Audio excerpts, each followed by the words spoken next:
I stand at my bedroom window overlooking the sprawling Martin Estate vineyards, my hands trembling as I smooth the silk of this designer wedding dress I never wanted. Row after row of Cabernet vines stretch toward the mountains, bathed in late afternoon sunlight. 15 years of my life poured into this soil, and today I'm being traded for it like a medieval bargaining chip. My father's words from 3 days ago still ring in my ears. The vineyard is $75 million in debt, Angela. Harrison Martin, always the businessman, even when selling his daughter. Julian Vance has agreed to assume our debt. In exchange, he wants a marriage. To you. The tightness in my chest returns just thinking about it. The nausea. The walls of my childhood bedroom suddenly feeling like a prison cell. I'd stood there in his mahogany-paneled office, soil samples from the North Block still in my hands, unable to process what he was saying. Is this some kind of joke? I'd asked, my voice barely audible. Does this look like a joking matter? He'd slid the bank notices across his desk. We're 3 weeks from foreclosure. My mother had appeared in the doorway then, her perfect blonde hair and tailored dress a stark contrast to my work clothes and dirt-stained hands. For once in your life, Angela, you'll be useful beyond soil samples, Eleonora had said, her voice dripping with the same disappointment she'd shown me since I was 17. Don't look so shocked. You're 29, not 18. It's time you contributed something significant. Outside my window now, the central courtyard gleams with white chairs and floral arrangements worth more than what our vineyard workers earn in a month. A magnificent illusion of wealth and celebration, while inside these walls, we're drowning. 47 families. That's how many people depend on Martin Estate for their livelihood. Generations of workers whose children I've watched grow up among these vines. If the vineyard fails, they lose everything too. My reflection stares back at me from the antique full-length mirror, a stranger in white satin and lace. I study my face with detached curiosity, noting the tension around my eyes, the tightness in my jaw. I barely recognize myself. For 12 years, I've been the workhorse of Martin Estate. While Blair hosted tastings and charmed distributors with her perfect smile, I analyzed soil compositions, tracked weather patterns, and calculated distribution logistics. I built this vineyard's reputation for consistent excellence, bottle by bottle, season by season. Last year, I'd finally gathered the courage to present my business plan to my mother, an artisanal perfumery using botanical extracts from our vineyard, fragrances that captured the essence of our terroir beyond what wine alone could express. I'd worked on the projections for months, convinced the diversity would strengthen our brand. Angela, be realistic, my mother had said, barely glancing at my meticulously prepared presentation. Your projected revenue from scents wouldn't even cover the interest on our loans. Focus on the Cabernet. The memory still stings, sharp and precise like everything else about Eleonora Martin. I smoothed the dress again, my analytical mind already recategorizing this marriage. Not a personal failure but a business transaction. The final sacrifice for Martin Estate. I've given this vineyard my youth, my education, and now my future. A cold, loveless marriage of convenience seems almost fitting the logical conclusion to a life defined by duty. The knock at my door signals it's time. I straighten my shoulders and fix my expression into something appropriately bride-like. The woman in the mirror looks calm, collected, resigned. Good. Emotion has no place in a business transaction. The ceremony unfolds like a perfectly staged production. The central courtyard between the eastern and western vineyard blocks provides a magazine-worthy backdrop. Rows of our prize Cabernets stretch in every direction, framing 200 guests who murmur about my composure. They mistake my stoicism for bridal nerves, not recognizing the quiet devastation beneath. She's so serene, I overhear someone whisper, not a hint of cold feet. My father's arm feels rigid under my hand as he walks me down the aisle. Just days ago, he'd stood in my doorway, his ultimatum clear. This marriage happens, or we lose everything. Your choice, Angela. Now he performs fatherly affection with practiced precision, smiling proudly for the assembled investors and business partners who have no idea they're witnessing a hostage exchange, not a love match. Julian Vance waits at the altar, tall, impeccably dressed, his dark eyes calculating as they meet mine. Something flickers in his gaze, something I can't quite identify. Not warmth, certainly not love, but something unexpected, something almost strategic. The minister speaks words about love and commitment that feel like fiction. The weight of the marriage contract is more tangible than the platinum band Julian slides onto my finger. My hand doesn't tremble. I've accepted my fate with the same efficiency I bring to harvest logistics. During the reception, Blair flits between guests in her maid of honor dress, laughing too loudly, touching Julian's arm whenever possible. Always needing to be the center of attention, even on my wedding day. I watch her from my seat at the head table, sipping water instead of our estate Cabernet. I need clarity today, not comfort. Julian's attention is elsewhere. He moves through the crowd with deliberate purpose, greeting my father's business associates, making brief conversation with the vineyard's longest-serving employees. His eyes catalog each interaction, missing nothing. It's the methodical observation of someone gathering intelligence, not a groom enjoying his wedding day. He's not exactly who he appears to be. The realization settles over me with surprising calm. The question is whether that benefits me or threatens me further. Night falls. The guests depart. Julian and I retreat to the private suite in the vineyard's guest house. French doors open to moonlit rows of vines. My vines. The ones I've nurtured since I was barely out of high school. Julian locks the door behind us, loosens his tie with one fluid motion, and walks to the credenza where a bottle of our premium reserve Cabernet awaits. He pours 2 glasses with the precision of someone who understands wine but doesn't fetishize it. When he turns, his expression has changed, the social mask dropped. "Did you know your father owned only 40% of this vineyard until 25 years ago?" he asks, offering me a glass. I accept it, our fingers not quite touching in the exchange. What? Julian meets my gaze with unexpected intensity. Everything went perfectly according to plan. Something shifts inside me: recognition, understanding, possibility. My lips curve into a slow, sharp smile. Our plan. The wine between us catches the moonlight, dark and rich, as secrets finally ready to be unearthed. In this moment, I see Julian not as my captor in an arranged marriage, but potentially my liberator. Perhaps I won't have to face my family's secrets alone after all. I stare at Julian across the moonlit guest house, his words hanging between us like mist over the morning vines. The wineglass trembles slightly in my hand. My grandfather's letters to my grandmother, written weeks before his death. We spread the papers on the small table between us. Silas's handwriting flows across yellowed pages, his concerns about Harrison's ethics clearly expressed. Harrison insists on using the new pesticide despite my objections. The EPA warnings mean nothing to him. When I threatened to report him, he simply laughed. I fear what he might do next.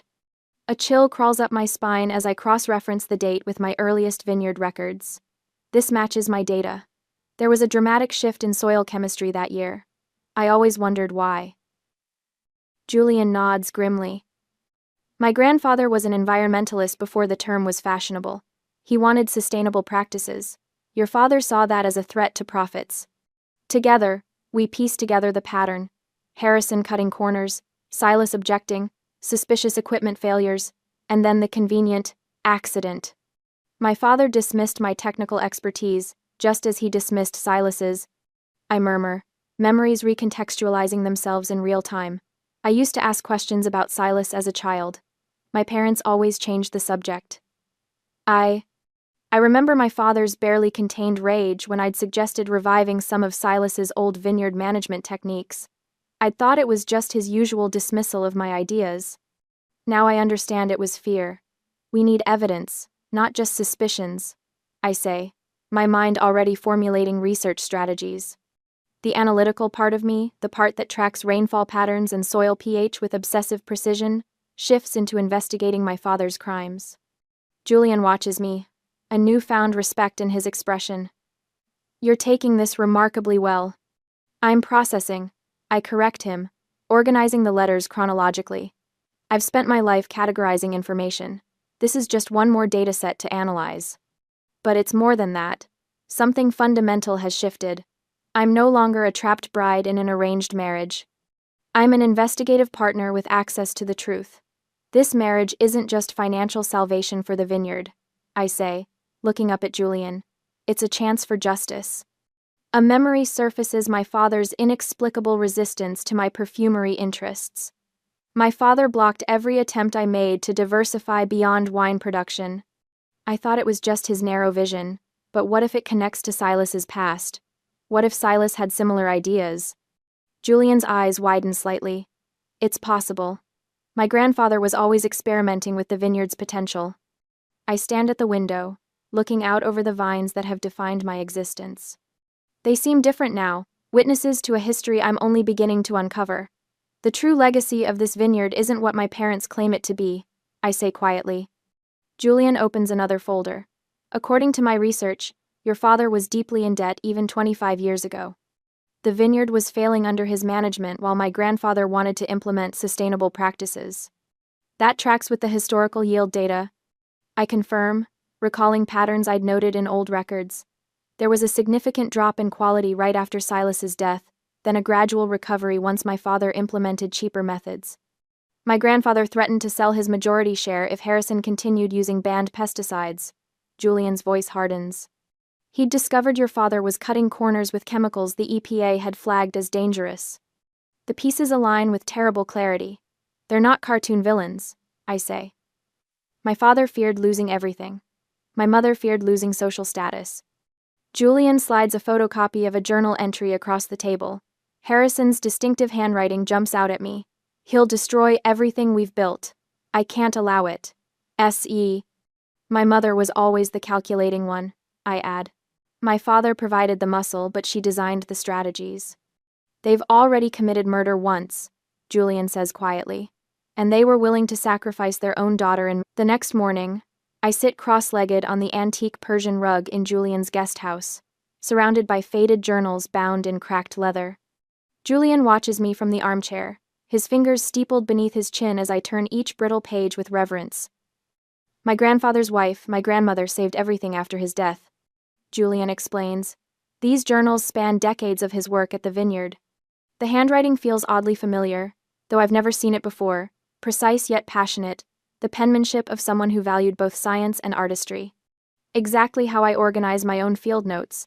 Look at these passages from January 1999, Julian says, leaning forward to point at a particular entry. 3 weeks before his death. I read aloud. Another argument with Harrison about the Northfield pesticides. He insists on using chemicals banned in Europe, claims American regulations are good enough. I've shown him the soil analysis these compounds will accumulate in the watershed. He accuses me of environmental hysteria, cutting into profits. Profits! As if this land exists merely for quarterly returns. My stomach tightens. The Northfield, where I've fought the same battles with my father for years, presenting the same concerns, receiving the same dismissals. Keep reading, Julian urges. The next section. I flip the page and continue. I've made significant progress in the root cellar this week. The distillation process is nearly perfected. Harrison knows nothing about this project, of course. He'd ridicule it as unprofitable, just as he does everything that doesn't immediately convert to dollars. But this work matters. The essence of these vines extends beyond wine. There's an entire untapped dimension to this land. I look up sharply. Root cellar? We don't have a root cellar. Julian's eyes gleam.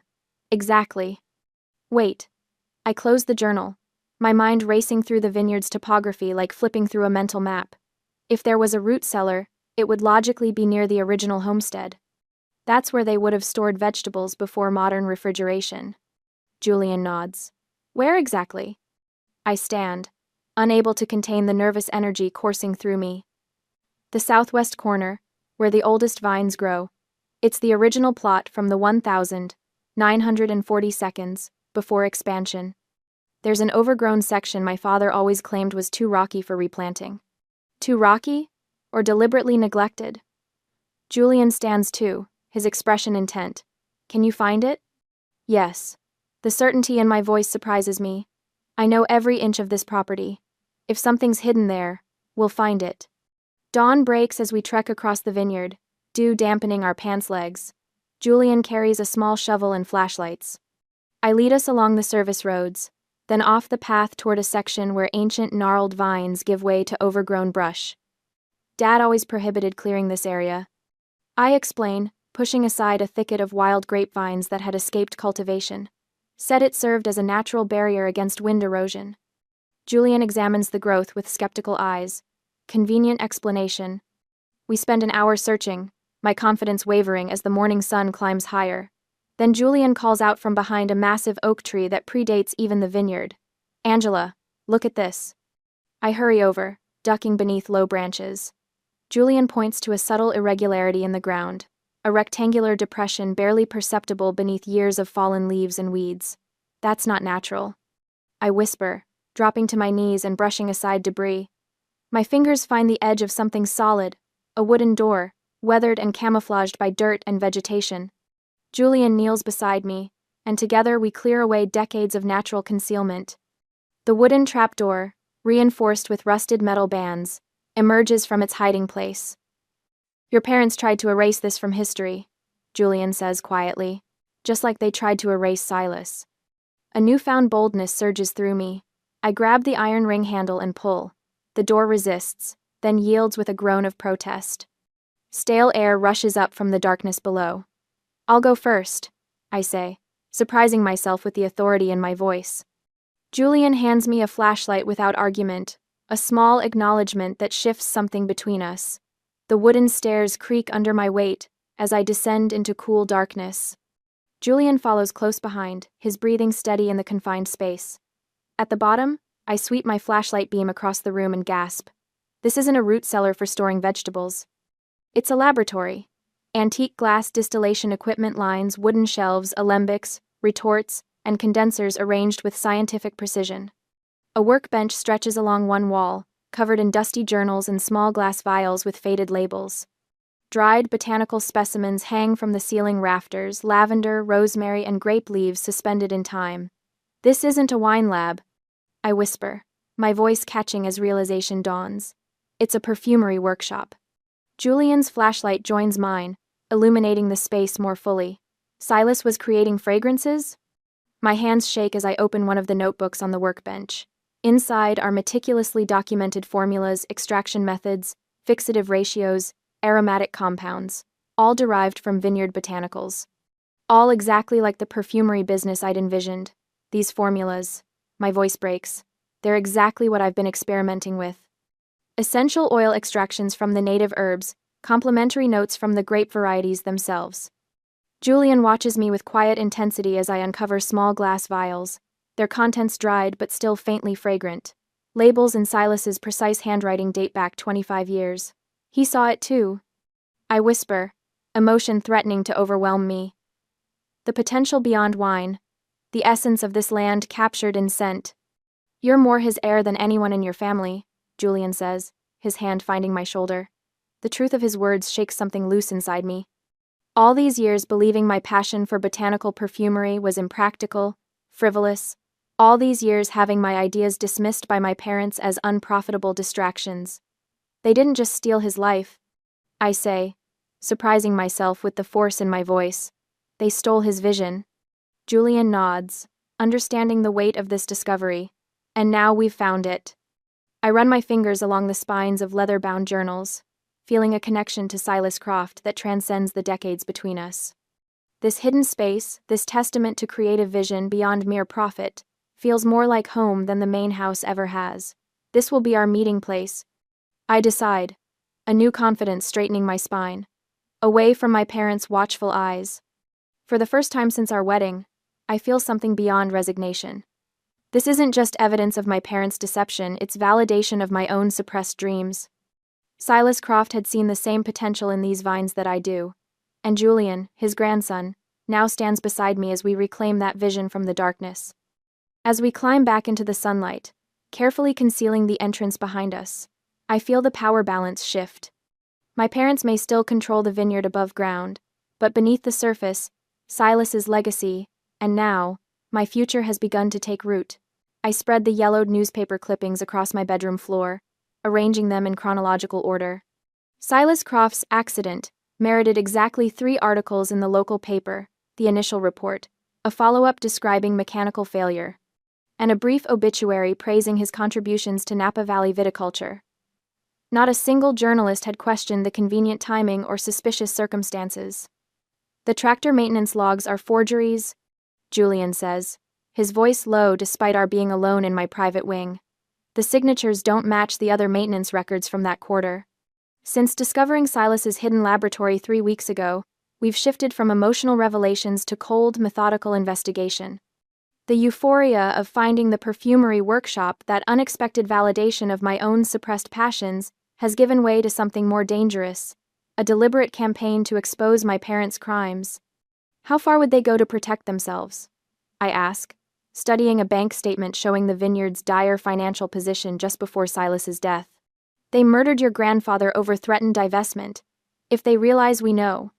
Julian's eyes meet mine, calculating probabilities with the same precision I use for soil analysis. They'd eliminate threats with the same efficiency they showed 25 years ago.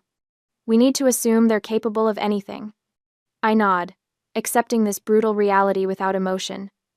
Feelings would only cloud our judgment now. Then we proceed as if our lives depend on it, because they likely do. Later that afternoon, I work through shipping manifests in the estate office, while Julian examines ownership transfer documents in the library. We maintain careful distance during daylight hours, the newly married couple settling into professional roles at the vineyard. Every move calculated, every conversation potentially monitored. The stack of newspapers beside me provides necessary cover as I search for patterns in financial transfers around the time of Silas's death. The technicality of the task suits me. Data doesn't lie, even when people do. Somewhere in these numbers exists the evidence we need. Working through lunch again? My father's voice startles me. Harrison Martin stands in the doorway, his presence filling the room with unspoken tension. The Wilkerson order needs special routing. I answer without looking up. Their distributor changed requirements last minute. He steps closer, examining the papers on my desk with uncharacteristic interest. You've always had a head for details, unlike your sister. His compliment feels like bait in a trap. Julian seems to share that quality. Quite the memory for figures. I keep my expression neutral, fighting the urge to react to his fishing expedition. He's built 3 successful import businesses. Pattern recognition is essential in international markets. My father nods slowly, his gaze lingering on the shipping manifests. Indeed, your mother has arranged dinner tonight, 7 o'clock, formal attire. She wishes to better acquaint herself with our newest family member. The warning beneath his words is clear. This isn't a social dinner, it's an interrogation. When he leaves, I release a breath I didn't realize I was holding. The vineyard no longer feels like home, it's become a battlefield where every interaction carries hidden meaning. I send Julian a text about dinner using our established code about vineyard operations. Meeting tonight about Cabernet distribution strategy. Mother wants full presentation. That evening, Eleonora presides over the formal dining room like a general commanding troops. Crystal glassware catches the chandelier light, turning wine into blood-red prisms. My mother has always wielded social occasions as weapons, and tonight's target is unmistakable. Julian, she begins after the first course, her smile never reaching her cold eyes. Tell me again about your family's business interests in Europe. The details seem to slip my mind.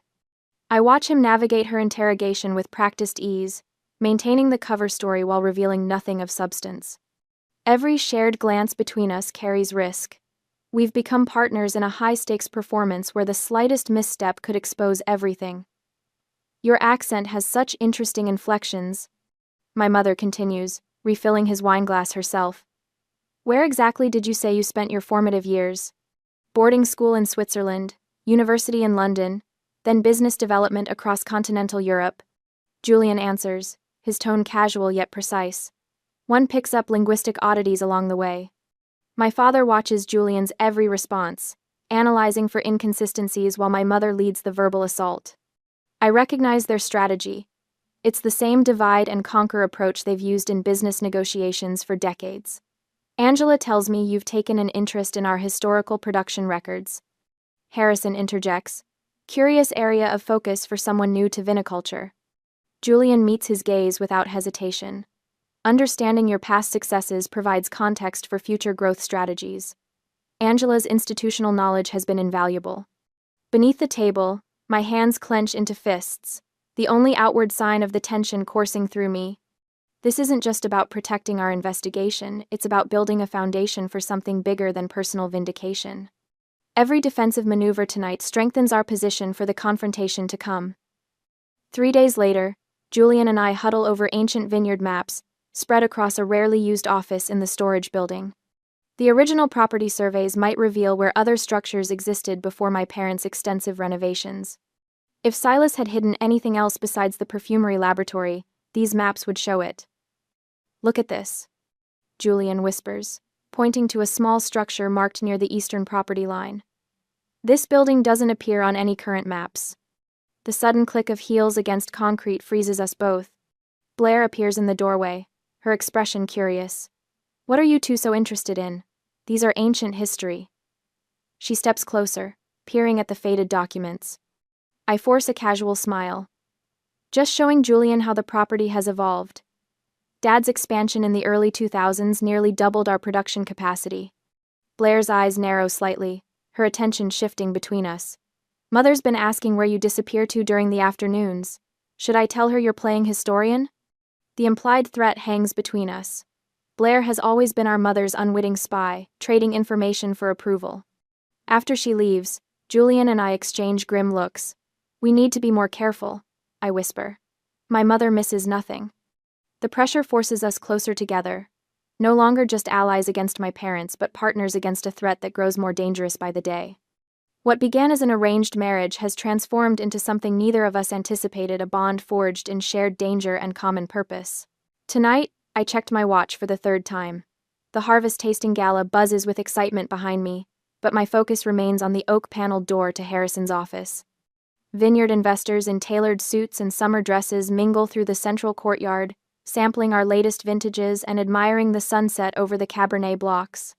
The perfect distraction. Remember, create a crisis big enough to demand both their attention. Julian whispers beside me, his breath warm against my ear. "But not so catastrophic, it damages the actual wine." I nod, squeezing his hand once before we separate. Julian melts into the crowd, heading toward the east wing, where he'll wait for my signal.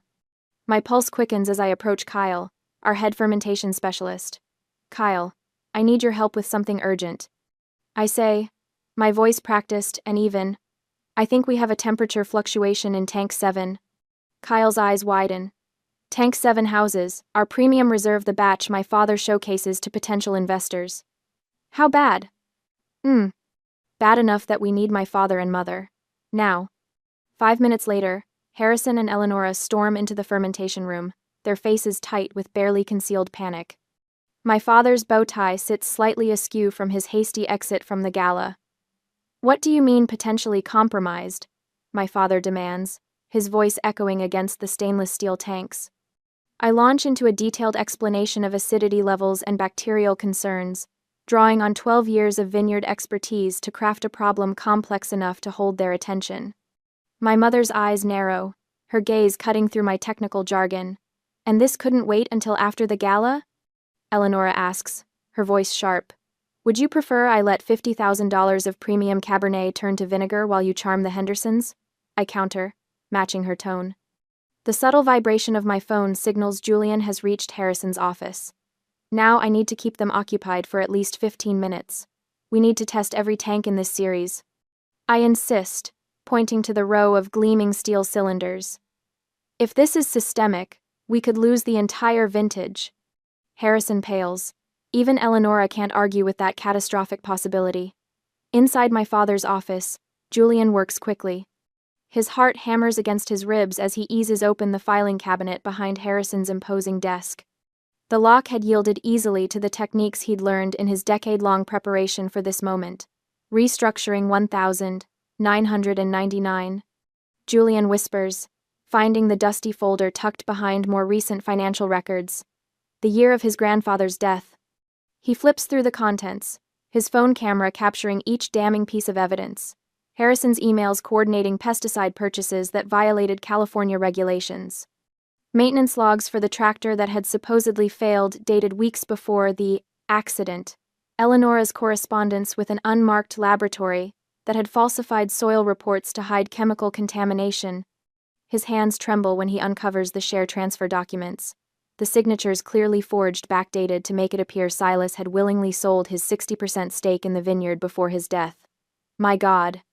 Julian breathes, finding the final piece of evidence, an insurance policy on Silas Croft. Tripled by Eleonora, just 2 weeks before the accident. The sound of footsteps in the hallway freezes him mid-motion. Back in the fermentation room, I'm running out of technical problems to invent. Harrison has begun to look less concerned and more suspicious, checking his watch repeatedly. I should get back to the Peterson group, he says. They're considering a major distribution deal. My stomach tightens. But we haven't checked the final fermentation rates. If those are compromised. Angela. My father cuts me off, his voice sharpening. This feels excessive even for your usual thoroughness. Eleonora places her hand on Harrison's arm. Why don't you return to our guests? I'll help Angela finish these tests. Her smile doesn't reach her eyes. And then I need to retrieve those contract papers from your office. Panic flares in my chest. I pull out my phone, typing rapidly. Urgent. Coming to office. Get out. The footsteps grow louder outside Harrison's office door. Julian frantically returns the folder to its place, smoothing the dust pattern on top to match how he found it. He slips his phone into his pocket, the evidence safely captured, and scans the room for an exit. The door handle turns. Julian presses himself against the wall behind a tall bookcase, barely breathing as Harrison enters. My father pauses, frowning slightly as he surveys his domain. Something feels different to him, though he can't identify what. He crosses to his desk, checks a drawer, then glances at the filing cabinet Julian had just closed. The storage closet door stands slightly ajar to Julian's left. With Harrison's back turned, Julian slides silently inside, easing the door nearly closed behind him. Harrison stands perfectly still, listening. Hello? Is someone here? From my position in the fermentation room, I watch Eleonora's retreating figure through the glass doors. My heart lodges in my throat. I've failed. Julian is trapped. Mother! Blair's voice cuts through the tension as she saunters into the fermentation room. The Williamson family is asking for you. Something about their daughter's wedding next spring? Eleonora hesitates, torn between social obligation and her suspicion. I need to get some papers from your father's office first. They specifically mentioned their new vineyard purchase in Sonoma, Blair adds, examining her manicured nails. Apparently they're looking for a consultant. The magic words. Eleonora's ambition overrides her suspicion. Tell them I'll be right there, she says, changing direction. An hour later, Julian and I meet at the laboratory, our sanctuary hidden among the overgrown vines. His face is pale but triumphant as he connects his phone to the ancient computer Silas left behind. We have everything, he says, bringing up the photographs. Insurance policies, falsified maintenance records, forged transfer documents. Harrison and Eleonora planned every detail of your grandfather's murder. I stare at the evidence, months of investigation, culminating in this moment of terrible clarity. We have enough, I whisper. It's time. Julian nods, his expression somber. Your father made one critical mistake. He underestimated you. We begin mapping our strategy for the confrontation, selecting the perfect location, the old equipment shed with the rusted-out tractor still inside. The murder weapon itself will bear witness to their confession. Tomorrow, I say, my voice steadier than I feel. We end this tomorrow. The next day, I pace the wooden floorboards of the old equipment shed, my steps raising tiny clouds of dust that dance in the slanting beams of the work lights we've positioned. The rusted tractor sits in the corner like a silent witness, its frame sagging on deflated tires, the metal corroded from 25 years of neglect. And rain. And secrets. Are you sure about this? Julian asks, checking the voice recording app on his phone for the third time. Once we make this call, there's no going back. I run my fingers along the ancient workbench where farm tools from another era lie abandoned. The smell of old motor oil and damp earth fills my nostrils. I've been preparing for this my entire adult life without knowing it.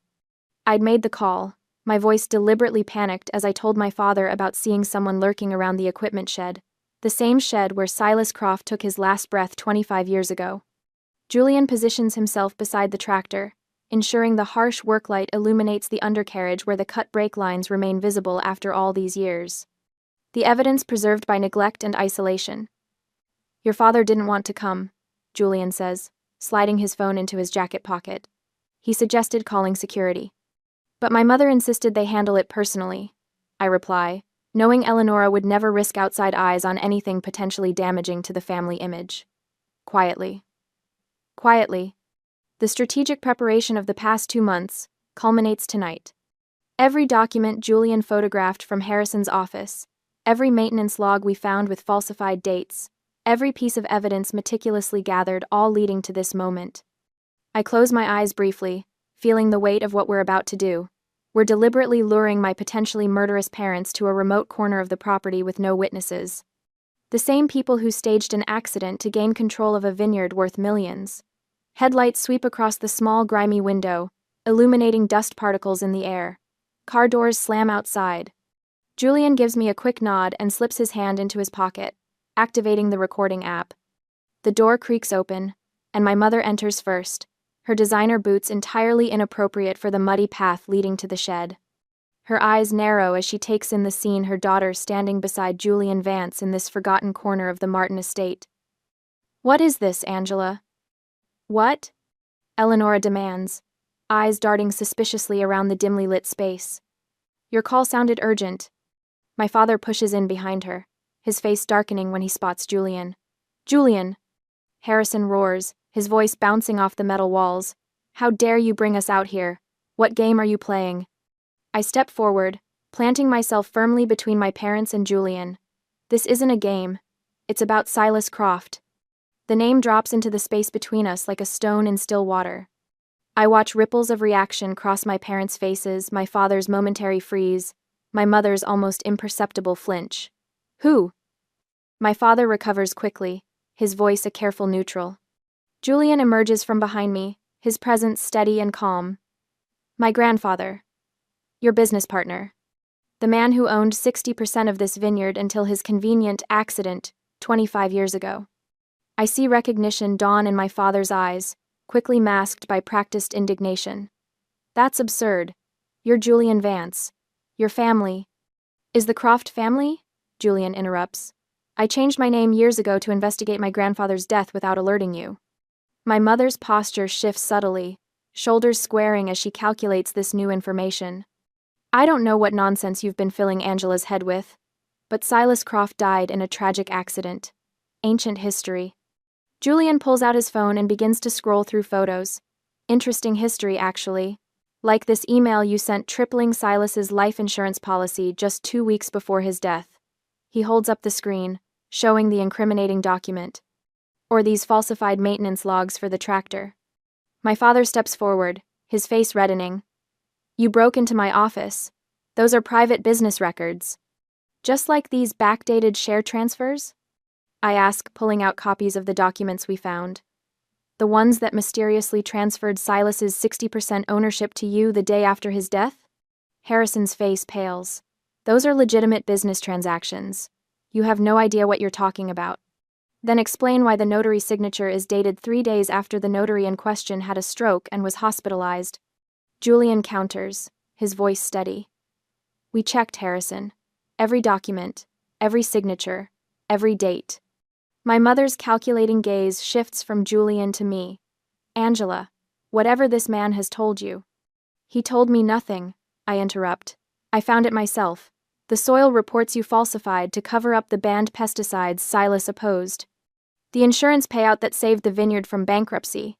Your bankruptcy, not his. Silas was solvent. You were the one drowning in debt." My father's denials grow more desperate with each piece of evidence we present, his composure cracking like thin ice under too much weight. I feel a strange calm watching him unravel, as though I'm observing a chemical reaction I've long anticipated. Julian steps closer to the tractor, directing my father's attention to it. "Would you like to explain these brake lines, Harrison? The ones that were clearly cut, not worn through?" My father stares at the rusted machine, the evidence of his crime preserved by decades of neglect. Something in him breaks.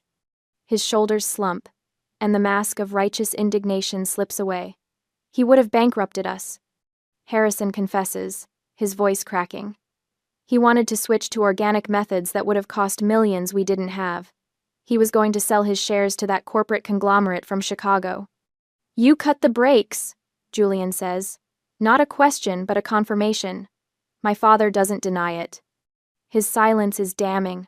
"One push," my mother adds coldly, stepping forward, "was all it took to secure your sister's future." The casual admission steals my breath. Not just the brakes, but a physical push, sending Silas to his death down the vineyard's steepest slope.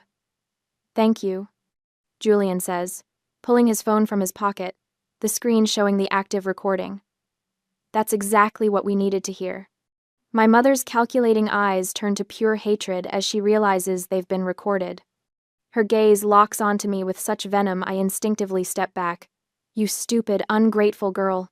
The words drip with contempt.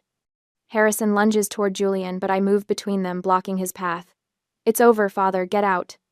"You have no idea what you've done," my mother hisses, grabbing Harrison's arm to restrain him. "This vineyard is your legacy too. Everything we did was for this family." "Murder isn't a legacy," I reply. "It's a crime." My parents retreat, my mother practically dragging my father toward the door. We watch them leave, headlights sweeping across the vineyard as they drive back toward the main house. Julian's hand finds mine in the dim light of the equipment shed, warm against my cold fingers. "We got what we came for." "A confession," I whisper, the weight of 2 decades of lies finally lifting from my shoulders. The tractor sits silently in the corner, Silas Croft's final resting place, and now the site of justice's first step. Tomorrow will bring police and formal charges, but tonight, for the first time in 25 years, truth has returned to Martin Estate. The next day, I grip the audio recording in my palm, as Sheriff Thomas leans forward in his chair, his weathered face impassive. The morning sun streams through the blinds of his office, casting prison bar shadows across the polished oak desk. Julian sits beside me, our shoulders not quite touching, his presence steady as a heartbeat. "You're telling me Harrison and Eleanora Martin murdered Silas Croft 25 years ago?" Sheriff Thomas's voice remains professionally neutral, but I catch the slight narrowing of his eyes. "Yes." I place my father's confession on the desk between us, the phone's screen dark and unassuming. "We have the evidence right here." Julian slides a leather portfolio across the desk, the complete case. Journals, digital files, forged documents. His voice doesn't waver. "And this," he taps the phone, "is her father confessing to murdering my grandfather." Sheriff Thomas opens the portfolio slowly. I've cataloged everything meticulously, every piece of evidence we collected over the past 3 months, laid out with the same precision I once used for soil analysis reports. He reads in silence, occasionally glancing up at us. "This is no longer a cold case," he says finally, closing the portfolio. "This is murder." "We know." My voice sounds calmer than I feel. The sheriff picks up his phone, pressing a single button. "Get Adams and Miller. We're heading to Martin Estate." He looks at us, his expression grim. "I'll need your statements. But not right now. Right now we're going to bring them in." The drive to the vineyard feels surreal. Sheriff Thomas's patrol car ahead of us, Julian's hand steady on the wheel of his Audi. No sirens, no flashing lights. Just 3 vehicles moving with quiet purpose down the winding road leading to my childhood home. "Are you all right?" Julian asks, glancing at me. I search for the right word. "Ready." The morning dew still clings to the vines as we pull into the circular driveway. The main house stands like a fortress of limestone and cedar, shadows filling the recessed windows. Home, prison, crime scene. Sheriff Thomas and his deputies approach the front door with measured steps. No dramatic battering ram, no shouted commands, just 3 knocks, firm and official. Our estate manager answers, his face paling when he sees the uniforms. Julian and I hang back, watching from the circular driveway as Sheriff Thomas asks for my parents. Moments later, we follow them inside. I find Harrison and Eleanora in the main office, the same room, where my father had told me about my arranged marriage just 3 months ago. They're huddled by the antique partner's desk, phones clutched in white-knuckled grips. My mother's perfect blonde hair is swept into a hasty bun, my father's tie slightly askew. "What is the meaning of this?" Harrison demands, phone still pressed to his ear. "We have our attorneys on the line." "Harrison Martin, Eleanora Martin," Sheriff Thomas says, ignoring the phones. "You're under arrest for the murder of Silas Croft." My mother's face drains of color. This is absurd. But her voice lacks its usual cutting edge. "We have your confession, father." The words taste strange on my tongue, not bitter, not sweet, just final. I watch my parents exchange glances, the same silent communication I've witnessed my entire life, decisions made about me without my input. but now their silent language carries panic, not control. The deputies read them their rights. No handcuffs, not yet, but the message is clear. This isn't a misunderstanding. This isn't going away. Julian steps forward. I am Julian Vance Croft, Silas Croft's grandson. His voice carries the weight of 25 years of waiting. And I've been looking forward to this day for a very long time. My father lunges toward Julian, but Deputy Adams blocks his path with a firm hand on his chest. Mr. Martin, please don't make this worse, the deputy warns. Through the bay windows, I see vineyard workers gathering in small clusters, watching as Sheriff Thomas escorts my parents outside. Their faces are solemn, many of the older ones remembering Silas and his kindness. I step outside, the morning air sweet with ripening grapes. One of the workers, Miguel, who's tended these vines for 30 years, catches my eye. He gives me a small nod of respect, and suddenly, I understand. This isn't just about Julian's vengeance or my liberation. It's about setting right something fundamentally wrong at the foundation of this place. I turn to Sheriff Thomas, as my parents are guided into separate patrol cars. This was Silas Croft's vineyard, I say quietly. We're just returning it. The patrol cars pull away, gravel crunching under their tires. No sirens, no spectacle, just the quiet, devastating weight of justice, 25 years delayed. Julian's hand finds mine. It's done, he says, but we both know it's only beginning. The local news vans arrive within the hour. By evening, Julian and I sit in the guest house, watching reporters stand at the edge of our property, the main house looming behind them like a movie backdrop. Martin estate owners arrested for cold case murder, the anchor announces, her expression professionally grave. Sources say evidence includes a recorded confession. Julian mutes the television. How are you holding up? I stare at my reflection in the darkened screen. I don't know yet. The truth is, I feel nothing and everything at once: relief, exhaustion, a strange sense of emptiness where anxiety once lived. The call comes the next morning. Julian answers, his jaw tightening as he listens. When he hangs up, his expression tells me everything. They've been released on $5 million bail, he says. $5 million. I laugh, the sound hollow in my chest. It's just a business problem to them. Julian paces the length of the kitchen, sunlight catching the edges of his profile. Your parents still have powerful friends. And enemies.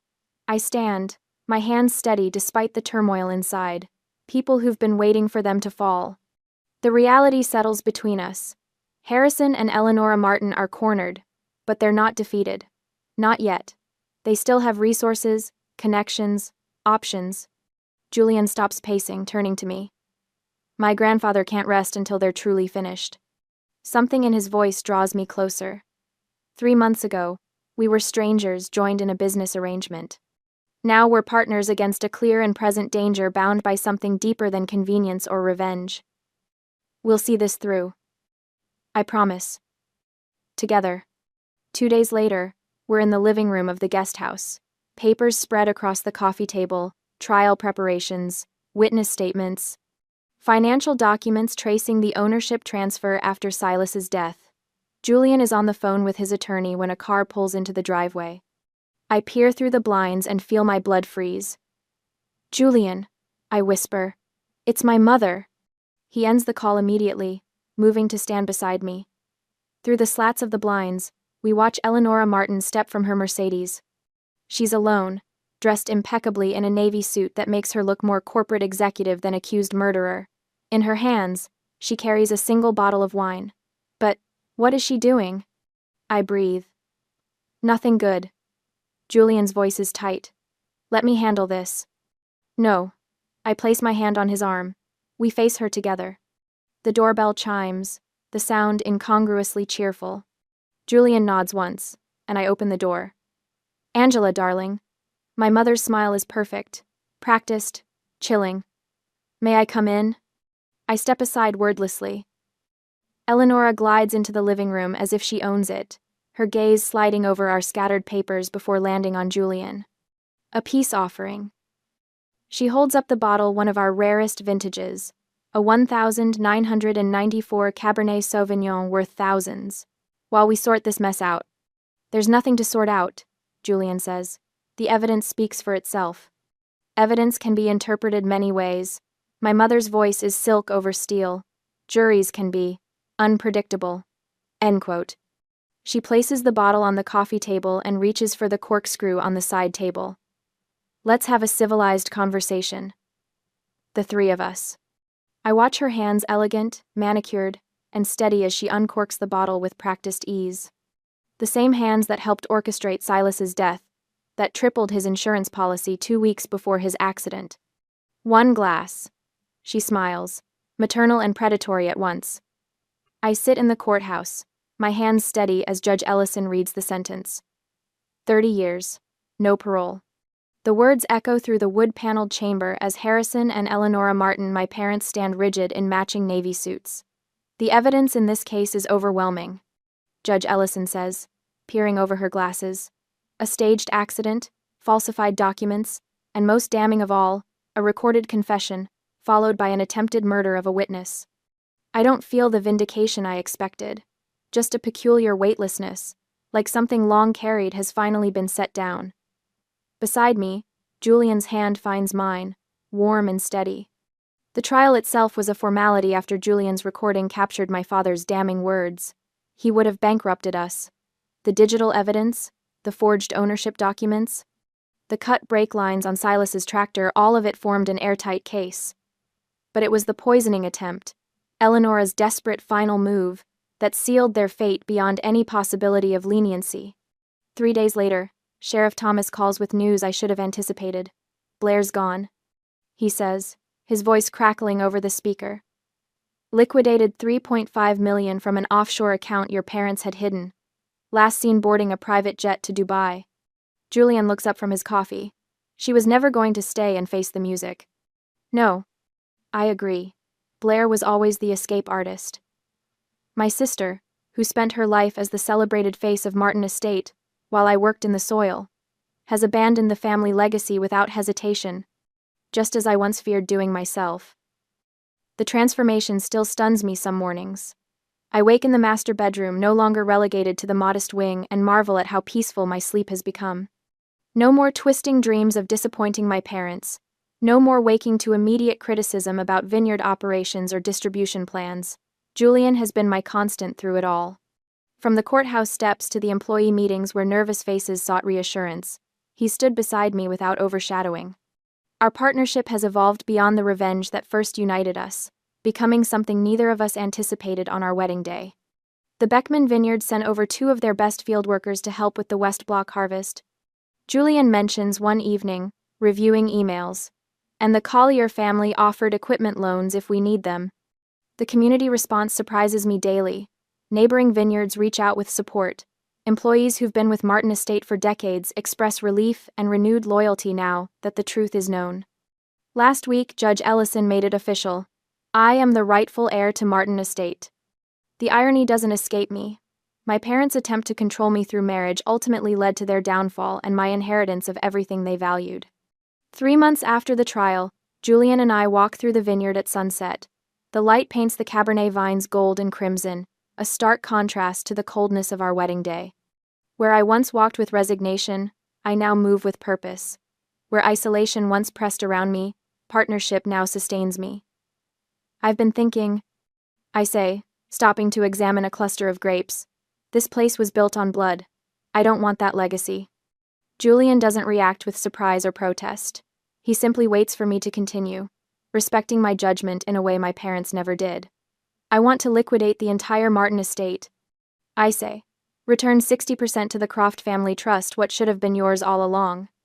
The words feel right as they leave my mouth.